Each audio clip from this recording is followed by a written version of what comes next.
The Seahawks will be looking for a second straight win as they head to LA to face the Chargers this weekend. Which matchup should be watching closely in this Week 7 battle?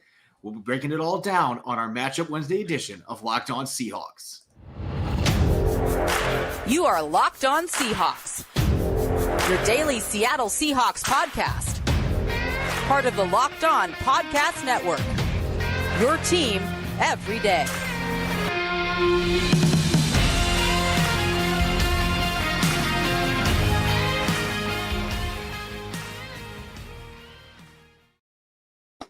What's happening, 12? This is Corbin Smith, your host for Locked On Seahawks. Joining me for our Matchup Wednesday episode, my co-host in crime, Rob Rang. Thanks to all the 12s out there, as always, for making Locked On Seahawks your first listen 5 days a week. We greatly appreciate it. It's our favorite episode of the week. We're going to be diving into all the key matchups to watch as the Seahawks head down to LA to visit SoFi Stadium and face off against the 4-2 Chargers. A lot of really enticing matchups on both sides of the football that we're looking forward to breaking down on this jam-packed episode that is brought your way by LinkedIn Jobs. LinkedIn Jobs helps you find the candidates you want to talk to faster. Post your job for free at linkedin.com/LockedOnNFL.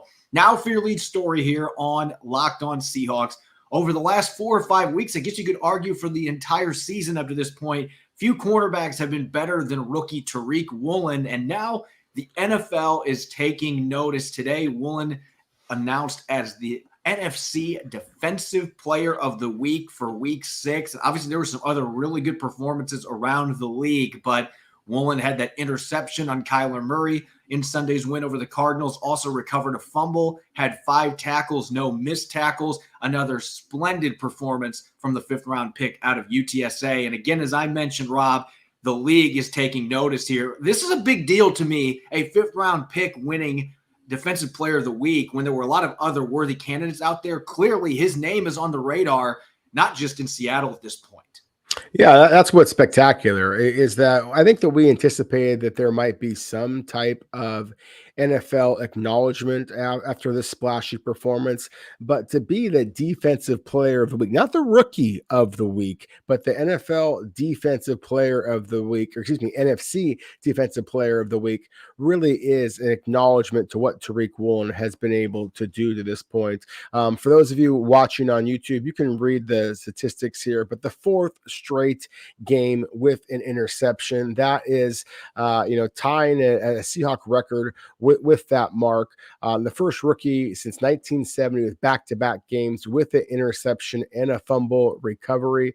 It really has been a spectacular performance. I think that, when you looked at Seattle's matchup a week ago against the Arizona Cardinals and knowing that they were featuring a dynamic dual threat quarterback in Khalil Mack, they were featuring a true speed threat in Marquise Hollywood Brown, and to see Tariq Woolen and the Seahawks be able to shut down the Arizona Cardinals offense, obviously allow only 3 points on offense to the Cardinals. It truly was a spectacular performance. Kudos to the NFL and to the media members out there who also contribute to Tariq Woolen getting a little bit of attention because he has been absolutely spectacular. He has never been better for the Seahawks than he was a week ago in the victory against the Cardinals. Yeah, as I mentioned, he's playing as well as any corner in the NFL. He certainly deserved this award. And we had a chance today at the VMAC to chat with Tariq Woolen. I'll tell you what, there might not be a more likable player on this roster right now. And he's got some competition. There's some really nice guys in this football team, but he is a pleasure to interview, and he's really funny. The best line all day when he had his combine meeting with the Seahawks, I guess he didn't know who Clint Hurt was, and when he walked in the room, he thought it was Pete Carroll's bodyguard. And apparently that has been a normal reaction for players going in. I mean, and Clint Hurt, that would be an imposing dude to see walking into a meeting room. But he also mentioned that he isn't focusing on just winning players of the week. He wants to be player of the month and then player of the year. And that really leads me to this discussion point. And we've already talked a little bit the last couple of days about this, Rob, but I don't think at this point that it's an exaggeration to talk about Tariq Woolen as an all-pro candidate. We've talked about Defensive Rookie of the Year and being an all-rookie team selection. Right now, he looks like a home run to be in contention for both of those. but I think he's got to be in the discussion for All-Pro. And I threw a few stats out yesterday, but I decided to do a little bit more digging. And this is the perfect time to talk about it because clearly the rest of the NFL is noticing the stuff this kid is doing on the field. And you look at how he's stacking up next to the rest of the corners in the NFL. These stats coming from Pro Football Focus. 21st in tackles, that might not seem like a big deal, but you know what? If your corners aren't making a ton of tackles, that's actually usually pretty good news. But he has a 4.3% missed tackle rate. That's the 9th lowest rate among qualified corners in the NFL. His 4 interceptions, that's first in the NFL among corners. Touchdowns allowed, 0. That's tied for first among qualified corners. Passer rating against, 38.6. That is 4th in the NFL right now. And 2 fumble recoveries, that is second, tied for second in the NFL among corners. So he is really standing out in a number of different categories. And I guess to expand on this, Rob, he's one of only 4 cornerbacks in the league right now that's got at least 2 interceptions and has not allowed a touchdown. He's also one of only 5 cornerbacks in the league that have a passer rating against them that is under 40. So I could keep listing off all these statistics. Now, he doesn't have all the pass breakups to go with the interceptions, but quite frankly, I will take the interceptions over the pass breakups any day of the week. You put his stats up against any other corner out there in the league, and he stacks up against anyone right now. And so I don't think it's an exaggeration to say if they had to pick All-Pro teams right now. In fact, I would be furious if he was not at least a second-team selection with the numbers and the film we have. He's playing that well right now. He really is. And you put up some great statistics there. One of the statistics that you didn't put up there, of course, is block kicks. And the blocked field goal attempt, or excuse me, field goal attempt that he had, to me is one of the most exciting plays that we've seen so far of his brief and spectacular young NFL career. Just the closing speed, the full extension to be able to get the ball, basically off the tee, so to speak. This isn't one of those block kicks where the ball is already in the air, a couple of yards. And you just have somebody who has an incredible vertical, which of course he has. It was his speed, his ability to get around the edge and really be able to launch himself and meet at the point of attack, at the ball, reading the foot. That really was a spectacular performance. It truly is indicative of the 4.26 speed that he demonstrated at the combine. And, again, there's just so many numbers there to process. I mean, considering the fact that, as we all know, this is a former wide receiver, but already in 6 NFL regular season games, he has more interceptions for the Seahawks than he ever had at UTSA. And again, the biggest concern I personally had for him and why I always struggled with the comparisons to Richard Sherman was because Tariq Woolen didn't show this level of physicality, this ability to really harness ball carriers as open field tackler. That was a huge area of concern. And yet, as the statistics that you just showed demonstrate, he has really excelled in that regard. So that to me is perhaps the most exciting thing about Tariq Woolen is he is already playing at an all-pro level, and it still feels like he's just scratching the surface of his potential. And I love that Clint Hurt today pointed out that, there's some truth to the fact that this kid is just scratching the surface in terms of his understanding of football. But yet you can see that all this talk, well, he's out there making these plays when he doesn't really know what he's doing or he's oblivious. Like, that is not at all the case either. Like, when he was talking about, the sign that Kyler Murray had out to Marquise Brown before the interception and thinking about the situation, 4th and 11, if they're going to try to pick this up to him, it's going to be downfield. Those are type of things that we're seeing. And then he had that interception against the Falcons and comes back the very next week against the Lions. He's been seeing these crossing routes. There just aren't very many corners in the league. They're going to be able to run from the boundary and then go pick off that pass in the middle of the field. But Tariq Woolen, with that 4.26 speed, can do it. And he knew that was coming. He knew he had the athletic ability to take that shot and jump that route. A lot of corners, even if they catch onto that, they know they're not going to be able to get there to make that play, and he can. And so I think that is something that maybe is a narrative that's starting to be debunked a little bit. Not that he can't learn more, because he clearly is still inexperienced and raw at the position, but he's already made remarkable strides in that regard. So he's a rookie. There's going to be some struggles at some point in time, but he's just so physically gifted, and he's such a hard worker that if he does have those issues crop up, he's going to be able, he's cool as a cat. He's going to be able to recover from that. It's been a remarkable story to this point. And, a couple weeks ago, it was kind of, could he be an all-pro corner? Now it's like right now, he is one of the top 4 corners in the NFL. Statistically, on film, we'll see what happens moving forward, but he has been the most exciting rookie among a very good draft class for the Seahawks, and he's turning into a star in front of everybody's eyes as a rookie, something I think few expected from this kid right away in his first year in the NFL. It's matchup Wednesday. We're going to get to the Seahawks on offense going up against a Chargers defense that, even without Joey Bosa, still has plenty of star power. We'll look at 3 key matchups on that side of the football coming up next here on Locked On Seahawks.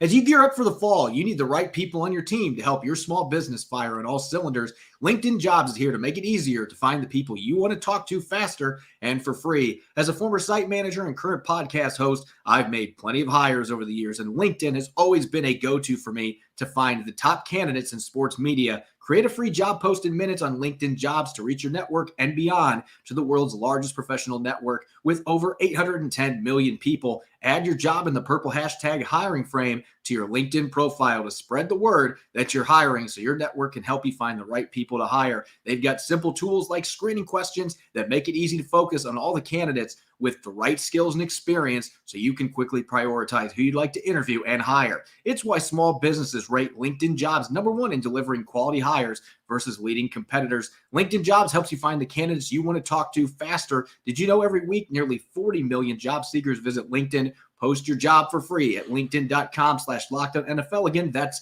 linkedin.com/LockedOnNFL to post your job for free. Terms and conditions apply.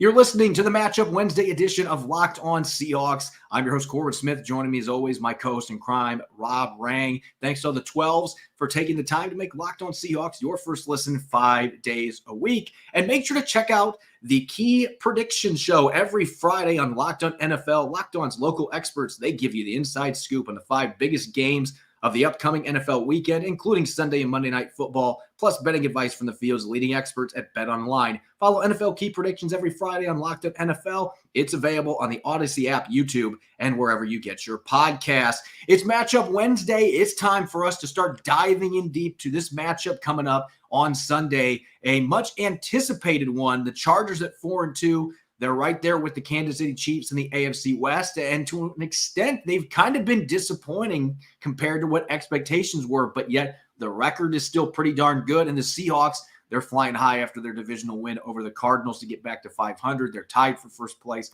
in the NFC West. Rob, let's talk Seahawks on offense going up against the Chargers on defense. I mentioned it a few minutes ago. Joey Bosa will not be playing in this game. He's on injured reserve. That's a huge loss for the Chargers. But that does not mean that they do not have an elite pass rusher, because they still have one of the very best in Khalil Mack. Yeah, and Khalil Mack does not look like the absolute dominant player that he was earlier in his career with the Chicago Bears, but he certainly looks like a better version than we've seen in these last couple of seasons. And there were times where he took over the game this past Monday night against the Denver Broncos, just kind of demonstrating that elite quickness off the edge, the ability to dip and rip and get underneath the pass blockers' reach.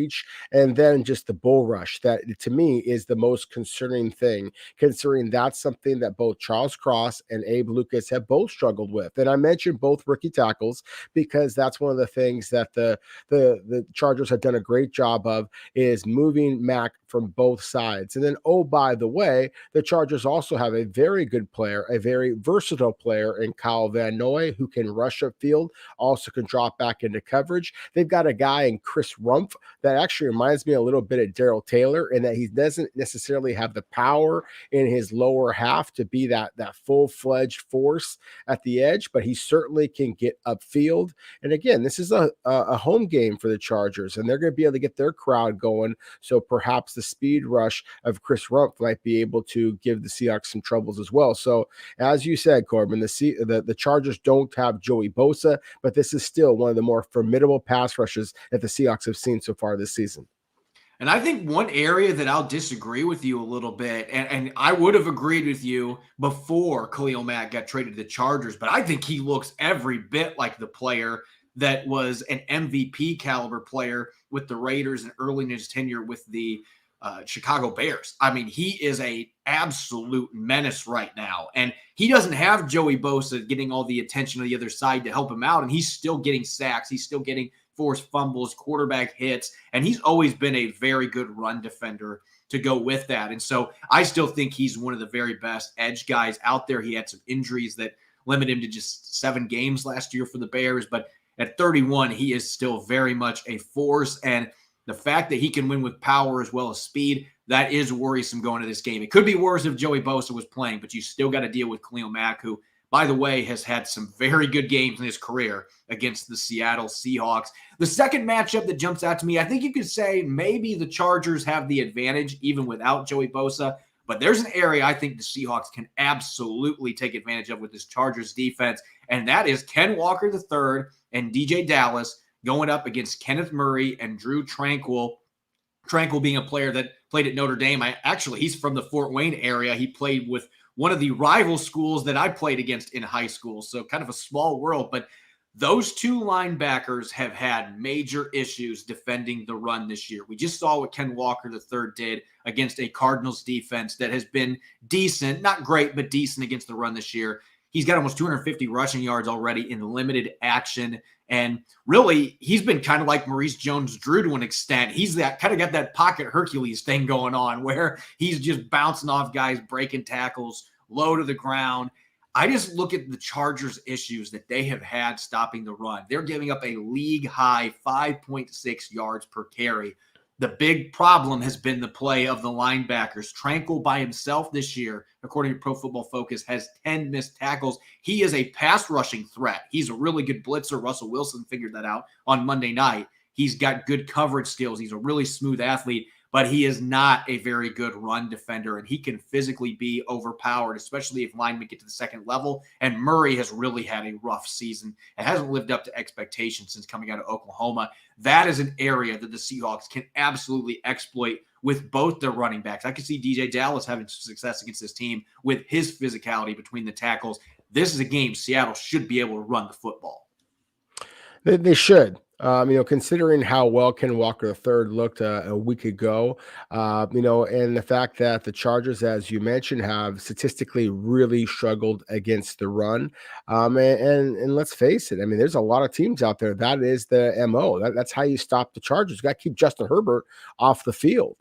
Is to be able to run the ball. And the fact that Brandon Staley's team, and Brandon Staley, of course, is a defensive-minded head coach, that the Chargers have dedicated several early picks to trying to shore up this problem. Kenneth Murray was a first-round pick. Drew Tranquill was a fairly celebrated player coming out of Notre Dame. They got some good football players. I think you could make an argument that along the defensive line for the Chargers as well, that they have not held up quite as well as expected against the run so far. So yes, I think that this, with the exception of the matchup that we just talked about, you have to slow down Khalil Mack. But otherwise, I think this is the most important matchup for the Seahawks, and that's kind of always the case with Seattle. They, of course, want to run the football, but I do think that this is a matchup that Seattle right now is kind of rolling hot dice. They got to be feeling really, really good about the way that Ken Walker III looked. And then again, this feels like this is a potential matchup that the Seahawks can exploit because the Chargers have struggled in this regard. Yeah, and I think this is a game. I mentioned the physicality aspect. There's some really good athletes on that defensive line. Both these linebackers can move really well. But this feels like a game kind of like a few weeks ago where they were able to get the ground game rolling with more gap man blocking schemes, getting some pulling guards going, maybe some pin and pulls. This feels like a game that you could have success doing that, getting a more powerful downhill run game going rather than relying heavily on your inside and outside zone game and mid-zone game. And so I'm curious to see what the Seahawks do. They've shown this year they're willing to open up the toolbox and change up from being a zone-heavy team when they have an opponent that really struggles against power running games. This is a team I think they can get that going against. And, of course, you look at the star power of the Chargers defense. They spent a ton of money on their secondary this offseason. J.C. Jackson coming over from the New England Patriots. And we actually talked briefly in the offseason about J.C. Jackson as a Seahawks target. I don't think you and I ever thought the Seahawks were going to pay that kind of money, but he has been arguably the best corner in the NFL the last couple of years playing in New England, and yet it has been a struggle. He got benched at halftime on Monday night against the Denver Broncos. He is going to start in this game on Sunday against the Seahawks, a big-time talent, but has really struggled to adapt. And so I think we have to include the two-star receivers for the Seahawks, DK Metcalf and Tyler Lockett, going up against J.C. Jackson, who has been an all-pro caliber player, and Asante Samuel Jr., who's a very good player in his own right, a high draft pick in his own right. This should be one of the best 1-2 punches at corner in the NFL, and yet you look at DK Metcalf, he's got the size advantage big time on both of these corners, and Tyler Lockett, quickness-wise, should match up with Jackson Samuel as long as he's healthy. He didn't practice today with a hamstring injury, so that's something to keep an eye on. But this really is one of those get your popcorn ready type matchups. If J.C. Jackson plays to the level he's capable of, he did give up a long touchdown on a blown coverage last week. He's already given up almost 350 receiving yards. And by the way, he's played in 4 games. So it has been a disastrous signing for them so far. If the Seahawks can catch him still playing like that right now, then this has a chance to be a game where Geno Smith can stick it to one of his former teams by getting the football to his two-star receivers. Yeah, absolutely. I mean, that's the thing. J.C. Jackson, watching him Monday night, I mean, he had that kind of deer in the headlights look that you don't expect to see from a player with, his accolades. But he was beaten for that touchdown, just completely looked lost in coverage. He was trailing on several other plays, against wide receivers, against tight end. That was the touchdown. Against slot receivers, the Chargers have moved him around a little bit, and it almost seems like regardless of who he was matched up against, he was giving up big plays in coverage, and that has got to just have DK Metcalf wanting to pull out the binky and kind of be frothing at the mouth, because I think there's going to be some playing opportunities here for him. But you mentioned as well with Tyler Lockett that hamstring injury. I think the hamstring injury is one that we absolutely have to kind of keep an eye on. The Seahawks have held out Tyler Lockett in past weeks for kind of that Veterans Day off, so maybe this is much ado about nothing. But considering the fact that the Chargers have a spectacular receiver of their own, Keenan Allen, who has struggled with a hamstring injury, also is a veteran, then this bears watching as well, because we've talked about this, Corbin. While we're excited about what we've seen from D. Eskridge and Marquise Goodwin in their small playing opportunities, should Seattle lose either one of that two-headed monster at wide receiver and DK Metcalf and Tyler Lockett, then there is a pretty significant drop-off. So just kind of keeping your fingers crossed here that Seattle comes into this game, at full power at the wide receiver position. If they can, then I really think this is a Chargers defense, for all of its big names, that the Seahawks should be able to score some points. Real quick, usually we do 3 matchups, but I'm just going to throw a bonus 4th one real quick here, just because if you pay any attention to the Chargers, Derwin James is one of the best safeties in the NFL, and yet this Chargers team is in the top 10 for most yardage given up to tight ends. So I would expect that Noah Fant, Colby Parkinson, and Will Dissly, they're going to get their opportunities. The Seahawks will be looking for ways to get them the football. And yet Derwin James, a very good cover safety, kind of in the Jamal Adams mold, where he can play a lot in the box and really smack people in the run game, can blitz. And when he's healthy, he can do a little bit of everything. And he's a pretty good natural cover safety as well. So that is one that I'm excited about, that I'm not sure I necessarily see who would have the advantage, even though the numbers bear out that the Chargers have had their struggles against tight ends. They have only given up 1 touchdown to that position. So it's been a lot of yardage, not a lot of points being put on the board at that position. We're going to get to the Seahawks on defense coming up next, going against the Chargers offense. Plenty of weapons. It's been a little bit of a struggle for Justin Herbert and company. Only scored 19 points against the Broncos. Really good defense on Monday night. It was enough to win. We're going to look at 3 matchups on that side of the ball coming up next here on our Matchup Wednesday edition of Locked On Seahawks. BetOnline.net is your number 1 source for football betting info this season. Find all the latest player developments, team matchups, news, podcasts, and in-depth articles and analysis on every game you can find. And as always, BetOnline remains your continued source for all your sport wagering information, with live betting and up-to-the-minute scores for every sport out there. The fastest and easiest way to check in on all your favorite games and events, whether it's Major League Baseball, MMA, boxing, or golf. Head to betonline.net or use your mobile device to learn more. BetOnline, where the game starts. You're listening to Matchup Wednesday here on the Locked On Seahawks podcast. I'm your host, Corbin Smith. Joining me as always, my co-host in crime, Rob Rang. We appreciate all the 12s out there who make Locked On Seahawks your first listen 5 days a week. And make sure for your second listen to check out the Peacock and Williamson NFL show. Brian Peacock and former NFL scout Matt Williamson give you the expert NFL analysis in less than 30 minutes. It's free and available wherever you get your podcast.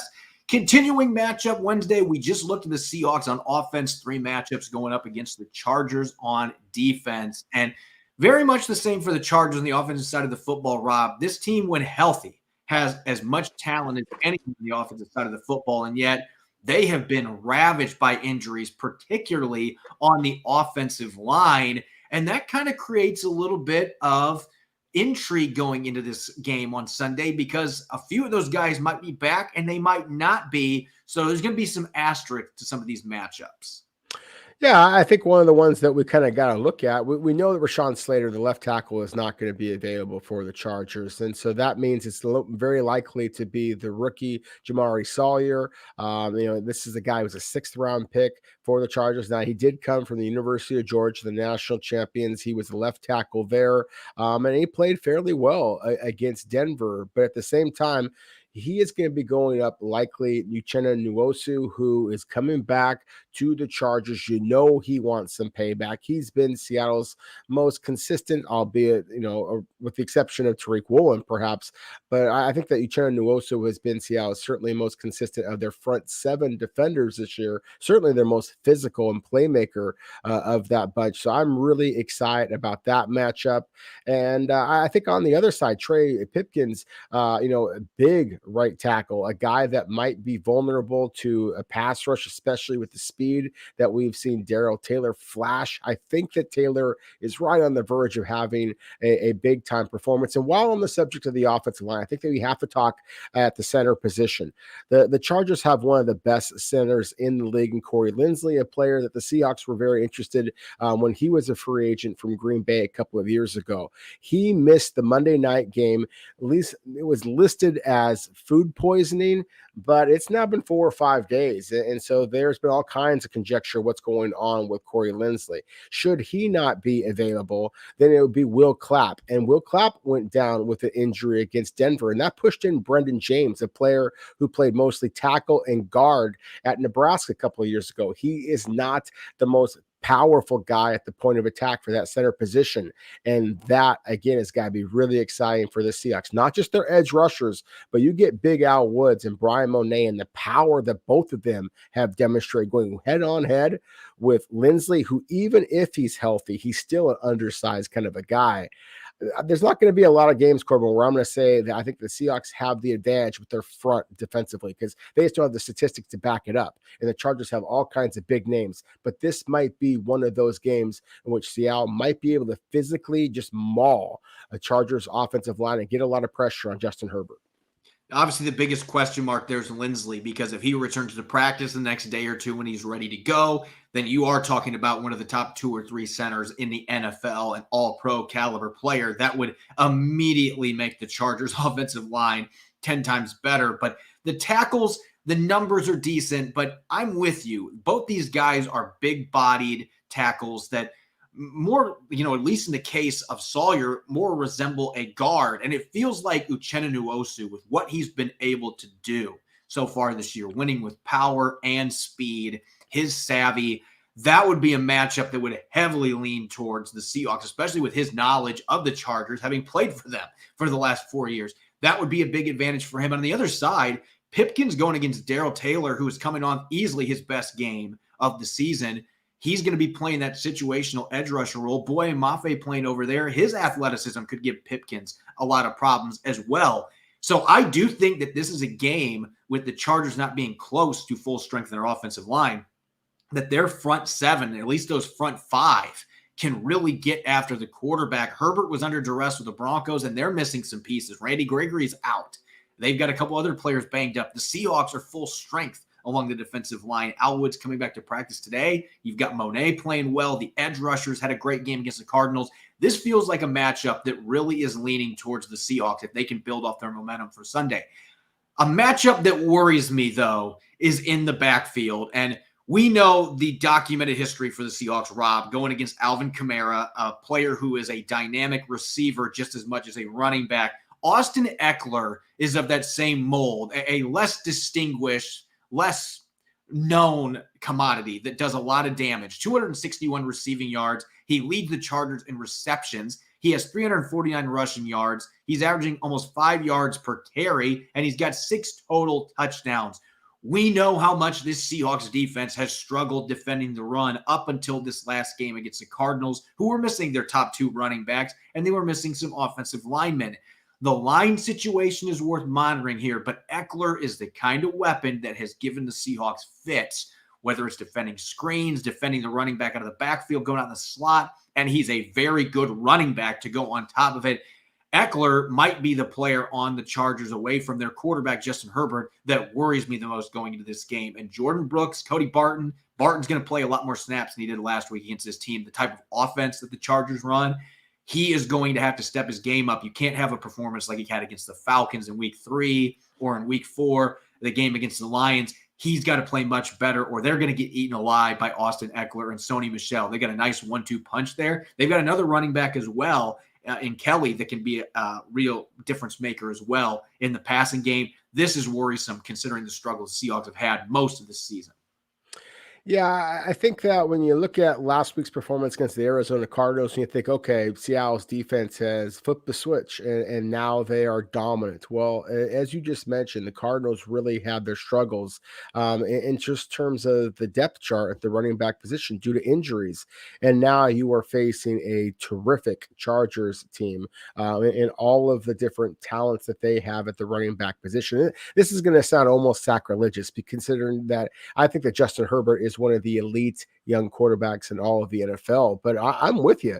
I think that Austin Eckler is actually possibly public enemy number 1 when it comes to Seattle trying to match up against this Chargers team. And we talked about it a couple of weeks ago. I really thought that Taysom Hill, considering how much that Seattle had struggled with tight ends and had struggled with versatile playmakers, like Kyle Juszczyk, for example, in San Francisco, how much they struggled with him, that I really thought that Taysom Hill was a player that Seattle really had to watch out for. He was going to be dangerous. Well, I think the Austin Eckler, same kind of thing.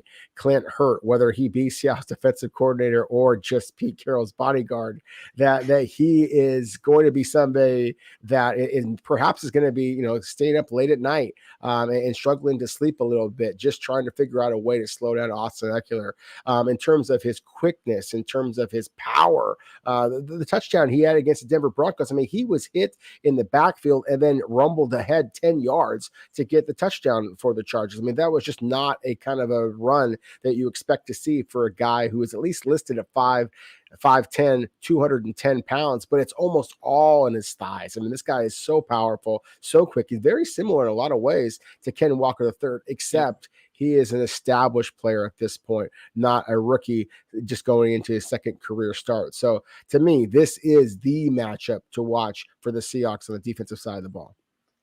For the third matchup, you and I were debating a couple of ones, and part of it is because of the injuries that the Chargers are dealing with. But we don't know if Keenan Allen is going to play in this game or not. Allen today said that there's a chance he might wait until after the Week 8 bye to come back. That would be great news for the Seattle Seahawks secondary, because Keenan Allen somehow remains underrated in my mind. Maybe the best route runner in the NFL. The guy just knows how to get open. He's been doing it for a long time.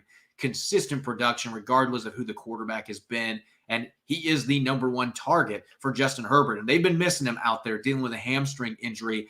I have to put that one up as our last matchup because I am holding out the possibility that Keenan Allen can play, and if there's a receiver who could give Tariq Woolen some problems, Mike Williams has the athleticism and, most importantly, the size to be a real matchup problem. Tariq Woolen typically is much bigger than the receivers he's going up against.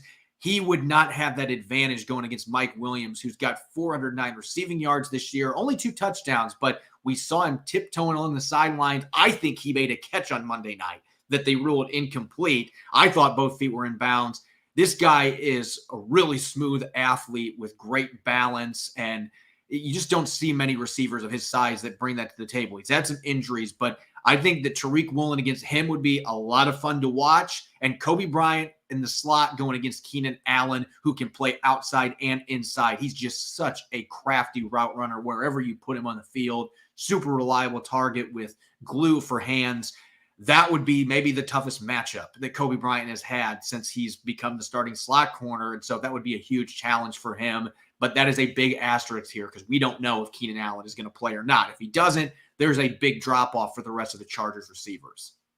There is. Michael Bandy is the slot receiver who played a lot for the Chargers. Was one of those players that, as we talked about before, some guys who kind of got behind, J.C. Jackson. I had an opportunity to kind of watch those two kind of go head-to-head in training camp. And, Bandy's a quick little slot receiver himself, kind of one of those guys that you expect to play for the New England Patriots.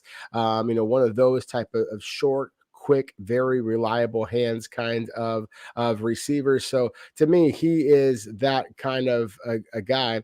I'm sorry, I got his name wrong there. In DeAndre Carter. Bandy, of course, being for the Denver Broncos, just had a momentary forgetful moment, a senior moment as I'm getting older here. Anyways, those types of receivers, I still have some concerns for the Seahawks because we know that their pass rush has kind of gone up and down and all around a little bit. So that is a concern to me. Again, I think that you make an excellent point here with Mike Williams and the matchup against Tariq Woolen, likely Keenan Allen, of course, but should Keenan Allen not be able to play in this game, I wouldn't be surprised at all, again, to see Justin Herbert rely again on Austin Eckler, and then also the tight ends. We talked before about Uchenna Nwosu wanting some revenge against the Chargers. Well, how about Gerald Everett wanting a little bit of revenge against the Seahawks? I know that he, of course, didn't play in Seattle for very long, but at the same time, Seattle basically kind of, didn't show much interest in bringing him back, and Everett is still one of the best tight ends in the NFL when it comes to catching the ball, making people miss and putting people on their backside. And considering the struggles that Seattle has had in tackling this year, that is a matchup that I have some concern about. And then Donald Parham. This guy is 6'8". And so if we're going to talk about the height of a player like Mike Williams, the outside for wide receiver, Parham also brings that as well. So to me, the Chargers don't have the name recognition of the receivers, at least not the healthy guys at this point, but it's some of the unknown names, I think, at the pass catcher positions that are still very much a concern for the Seahawks defensively. And I remember Parham as being a player that was from the last incarnation of the XFL before COVID ended it. And that was really what got his NFL career jump-started. And now he's one of the tight ends for the Chargers. They certainly have some athletic weapons at that position. Everett is one of the most athletic tight ends. He's had some issues with drops, but this year's been pretty reliable for Justin Herbert. And so he might be the number 2 guy to go to if they don't have Keenan Allen available in this game. I'm glad you pointed out the tight ends. There's just a lot of matchups in this game to consider because we don't know what the teams are going to look like, particularly the Chargers with the injuries they're dealing with key players. And so it'll be something later in the week. We'll have an idea who's going to be playing, and maybe we can revisit on Friday's episode a few of those matchups during the Keys to Victory segment. As always, you can follow me on Twitter, Corbin Smith NFL. You can follow Rob at Rob Rang. Make sure to check out Locked On Seahawks. We're on Apple Podcasts, Google Podcasts, Spotify, and streaming 5 days a week on YouTube. Coming up tomorrow, it's Crossover Thursday. I'll be joining the Locked On Chargers gang, and we'll be diving into some more storylines, matchups, and making some predictions. Jam-packed Crossover Thursday episode coming your way. You won't want to miss it. Thanks for listening. Go Hawks.